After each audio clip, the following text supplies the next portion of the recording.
claim that they're tackling the forces of the IS by creating an entire counter force over here. I'm right now at Dasna and I have with me Baba Narsimhanan, who says that he's building an entire army to counter all the forces of the IS that, according to him, will come and rule over Uttarakhand and UP by 2020.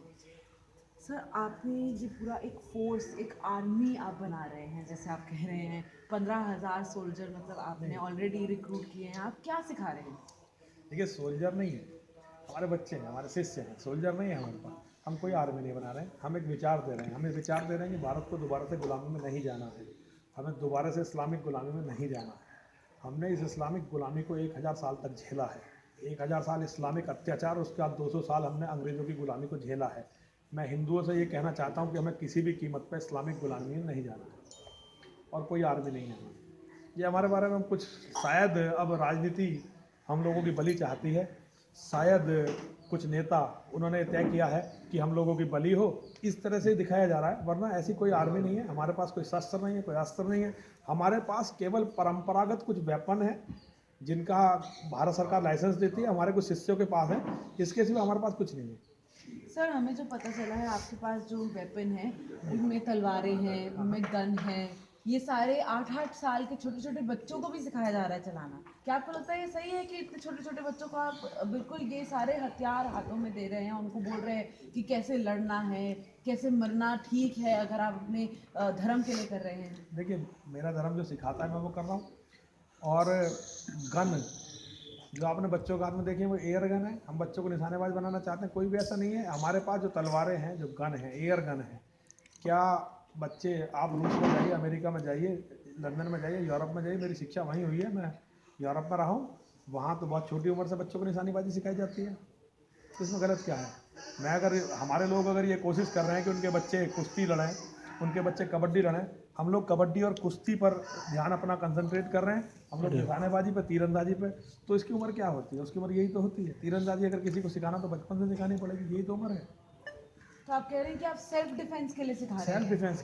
Self defence के लिए हम लोगों ने कुछ भी ऐसा नहीं किया जो आर्मी करती है, लेकिन एक जो जिम्मेदार नागरिक करता है उसको सिखाना चाहते हैं। बच्चों को बताना चाहते हैं कि जिम्मेदार नागरिक के रूप में उनके क्या कर्तव्य है। तो ये आप थोड़ा सा अगर हमें समझाएंगे, आप क्या कह रहे हैं इन लोगों को जो भी आपको हम आगे ज्वाइन कर रहे हैं, आप उनको क्या सिखा रहे हैं कि क्यों लड़ना चाहिए? देखिए, लड़ना इसलिए चाहिए कि यहाँ पे जो एक्टिविटी इस्लामिक जिहाद के नाम पे हो रही है वो बहुत खतरनाक है। जैसे आपने अभी बाहर बोर्ड देखा कि यहाँ मुस्लिमों का प्रवेश वर्जित है, वो केवल मुझे इसलिए लगाना पड़ा कि यहाँ मुसलमान आते हैं, हमारे यहाँ मेला होता है, मेरी बहन बेटियाँ यहाँ आती हैं, मुसलमान गुंडे उन्हें छेड़ने आते हैं और उनके साथ फिर पूरी कम्युनिटी हमसे लड़ने आती है। तो ऐसे लोगों को रोकने के लिए मैंने अपने लोगों से कहा है कि हम किसी का शिकार, हम बच्चे अपने इसलिए पैदा नहीं करते कि वो किसी का शिकार बनेंगे। और मैं पूरी जिम्मेदारी के साथ ये कहना चाहता हूँ कि हम कोई सिविल वार नहीं शुरू कर रहे हैं, लेकिन मैं अपने बच्चों से कह रहा हूँ कि अगर यहाँ सिविल वार हो तो वो तैयार रहने चाहिए, क्योंकि ये हो सकता है। भारत के नेता जिस तरह से कमज़ोर निकले हैं, ये हो सकता है। अब देखिए, पठानकोट में जो लोग आर्मी को अटैक कर रहे हैं, जो लोग BSF को अटैक कर रहे हैं, जो लोग पुलिस फोर्सेस को अटैक कर रहे हैं, वो आम नागरिक को छोड़ देंगे, ये कल्पना करना मेरे लिए मुश्किल है। सर लेकिन कई लोग ये भी कहेंगे या हम भी आपसे यही पूछेंगे कि एक सरकार है, एक पूरी पुलिस फोर्स है, एक आर्मी है हमारे पास देश में, क्या वो काफ़ी नहीं है इन फोर्सेस से लड़ने के लिए? कि आपको लगता है कि आपको खुद अंदर आके ये आर्मी बिल्ड करनी है? क्या आप में और जो मतलब जो हम पे हमला करेंगे, क्या उनमें फ़र्क रहेगा फिर? क्योंकि वो भी अपने आर्मी से बाहर निकल के अपनी खुद का एक फोर्स बनाया है उन्होंने। देखिए, 30 देशों को इन्होंने कोलैप्स कर दिया, दुनिया के 30 देशों के सिस्टम को कोलैप्स कर दिया है। पूरे यूरोप का सिस्टम चरमराने वाला है।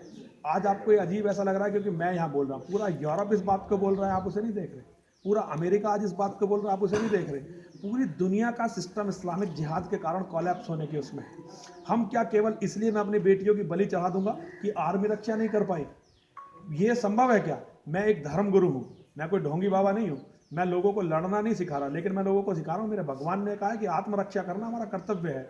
मैं लेकिन यहाँ, सर उन्होंने इस्लामिक स्टेट बनाया, आप हिंदू स्टेट बनाना चाह रहे सुनिए, हैं, मैं फर्क है। इस्लामिक स्टेट और हिंदू स्टेट में बहुत अंतर है। इस्लामिक स्टेट बनेगी तो वो कहेगी कि इस्लाम के सिवा कोई नहीं रहेगा। इस्लामिक और हिंदू स्टेट बनेगी तो वो कहेगी कि जो लोग भी शांतिपूर्ण तरीके से रहना चाहते हैं, सब हम सह अस्तित्व में रहेंगे। हिंदू स्टेट और इस्लामिक स्टेट, आप थ्योरी को पढ़िए, हम कहते हैं वसुधैव कुटुंबकम। किसी भी हिंदू ने आज तक धर्म के ऊपर कोई नरसंहार नहीं किया है। जिन लोगों को आपने भगवा आतंकवादी कह के जेल में डाल दिया है, प्रज्ञा जैसी पे 7 साल में कोई भी चीज एक भी प्रूव नहीं हो पाई है। एक कमलेश तिवारी को एक छोटे से स्टेटमेंट के लिए रासुका में आपने जेल में डाल दिया है। यशवीर को, स्वामी यशवीर को, जो इतने बड़े योग के आचार्य हैं, आपने एक स्टेटमेंट के लिए जेल में रासुका लगा कर डाल दिया है। कहीं कोई उठा कोई इससे लड़ने के लिए? लेकिन एक मोहम्मद साहब पे कोई टिप्पणी, तथाकथित कोई टिप्पणी हुई है कमलेश तिवारी के द्वारा, आज लाखों की तादाद में मुस्लिम इकट्ठे होकर उनका सिर कलम करने की बात करते हैं, खुलेआम इनाम घोषित करते हैं। क्या इस सिस्टम को शर्म नहीं आती? क्या नेताओं को डूब के मरने की जगह नहीं है? आप लोग मुझसे पूछ रहे हैं, कभी आप अपने आप देखिए, आपने कभी दिखाया उन मौलानाओं को जो लाखों की भीड़ इकट्ठी करके ये कहते हैं कि कमलेश तिवारी का सिर लाओ, हम 51 लाख देंगे, कोई कहता है 1 करोड़ देंगे, कोई कहता है 1 करोड़ 51 लाख देंगे, कोई कहता है कि एक बोटी पे 1 लाख रुपए देंगे। आपने कभी पूछा है उनसे? अच्छा सर, एक और आखिरी बात, आपने बोला कि आप धर्म के नाम पे कभी किसी के खिलाफ नहीं जाएंगे। आपने यहाँ लिखा है धर्म नहीं बचा तो क्या बचेगा, मतलब कहीं ना कहीं आप धर्म का इस्तेमाल कर रहे हैं एक दूसरे धर्म को अटैक करने में। आपने बोला मुस्लिम वर्जित नहीं है। सुनिए, एक मिनट सुनिए, अगर मैं ये चाहता हूं कि मेरे बच्चे जीवित रहें तो क्या मैं दूसरे धर्म पर अटैक कर रहा हूं? आपको क्या लगता है, क्या हिंदू को जीने का अधिकार नहीं है? क्या मैं हिंदू के घर में पैदा हुआ तो इसलिए मुझे जीने का अधिकार नहीं है? मेरी बेटी को जीने का अधिकार नहीं है? उन यजीदियों का क्या दोष था जिनकी लड़कियों की मंडी लगा दी गई? अगर कल यहाँ IS आया तो आप ऐसे बालों में घूम सकेंगी? आप इस तरह इस ड्रेसअप में घूम सकेंगी? यहाँ तालिबानीकरण अगर यहाँ का हो गया, आज यहाँ एक वर्ग है जो पूरी ताकत केवल आबादी बढ़ाने में लगाया हुआ है। भारत सरकार कंट्रोल नहीं कर रही है, जनसंख्या नियंत्रण का कानून नहीं ला रही है, केवल वोट बैंक की राजनीति के लिए। मैं तो मांग कर रहा हूं कि सबके लिए जनसंख्या नियंत्रण कानून लाओ। मैंने प्रधानमंत्री को 29 पत्र रक्त से लिखे हैं कि इस देश में जनसंख्या नियंत्रण का एक कानून बनाओ। किसी भी धर्म के आदमी को, किसी भी मजहब को, किसी भी जाति के आदमी को 2 से अधिक बच्चे पैदा करने की यहाँ इजाजत नहीं होनी चाहिए। अगर देश की सरकारें नहीं सुन रही हैं तो बताओ तरीका क्या है? आप मुझे ये तरीका बताओ, क्या आज लोकतंत्र में केवल अपनी बात कहना अपराध हो गया? आज मेरे सारे शिष्य अरेस्ट हो गए हैं, सब लोगों को पुलिस ने उठा लिया है, सब लोग इन्वेस्टिगेशन पे, केवल इसलिए कि हम लोग बोल रहे हैं। क्या बोलना अपराध हो गया इस देश में? तो आप कह रहे हैं कि थ्रेट है आपकी कम्युनिटी को, इसलिए हाँ, बिल्कुल, हमारी कम्युनिटी को नहीं है, पूरे विश्व समुदाय को थ्रेट है। आज आप देखिए फ्रांस में इतने बड़े बड़े प्रदर्शन हो रहे हैं, आज इंग्लैंड पूरा बौखलाया हुआ है। उन्होंने कहा है कि जो मुस्लिम महिला, उनके प्रधानमंत्री ने कहा है कि जो मुस्लिम महिला इंग्लिश नहीं बोलेगी उसे हम ब्रिटिश से बाहर निकाल देंगे। डोनाल्ड ट्रंप कहते हैं कि यहाँ पे जो है हम मुसलमानों का प्रवेश वर्जित करेंगे। तो क्या आपको नहीं लगता कि दुनिया में कहीं ना कहीं खतरा है मुसलमानों से? और मैं मुसलमान भी नहीं कहूंगा, मैं कहूंगा इस्लामिक जिहादियों से खतरा नहीं लगता क्या आपको? All right. That was in fact, it was the Baba of this entire temple who's been running this campaign to build a force that can actually tackle the IS. He clearly says that there is a threat to the Hindu community because of Islam jihadists who have in fact been